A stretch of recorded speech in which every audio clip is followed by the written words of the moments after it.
Assalomu alaykum hammaga, hurmatli obunachilar. Bugun biz Qo'qon shahariga kelganmiz. Xo'p, bu yerga bugun biz 2 Antonni kafelnikiga olib keldik. Mana ko'rishlaringiz mumkin, tushiryapti.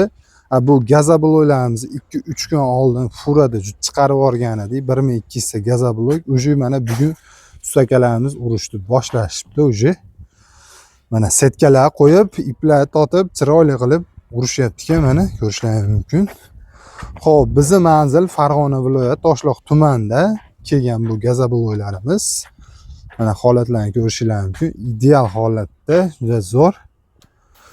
Xo'p, mana regellar to'qib urishyapti ekan ustakalarimiz, mana ko'rishingiz mumkin.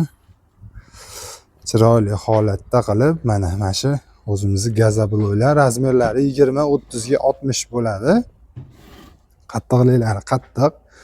Bemalol samarangizni ushiradi. Markasi 600 marka. Xo'p, bu yerga bu gazobloylarimizni shu paddonni streshlab jo'natganmiz. Shuni hisobiga 19 ming so'mdan borib tushgan bu gazobloylarimiz. O'zi naval holatda boradigan bo'lsa 18,5 ming so'mdan Qo'qonga jo'natyapmiz. O'zimizni bu territoriyaga, Farg'ona territoriyasiga 18 ming so'mdan dastavka qilib beryapmiz. Bemalol telefon qilib aloqaga chiqaverasizlar. Kimga mana shunaqa gazobloylar kerak bo'lsa, ekrandagi nomerlarga telefon qilib bemalol zakaz qilishingiz mumkin. Hozirda bir 20 kunlik zakazimiz bor bu gazobloylarimizga. Xo'p, shuni hisobini olib ertaroq zararni zakaz qilasizlar. Mana holatlari gazobloyimizni.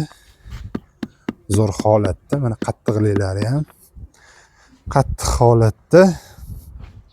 Zo'r, ideal turibdi.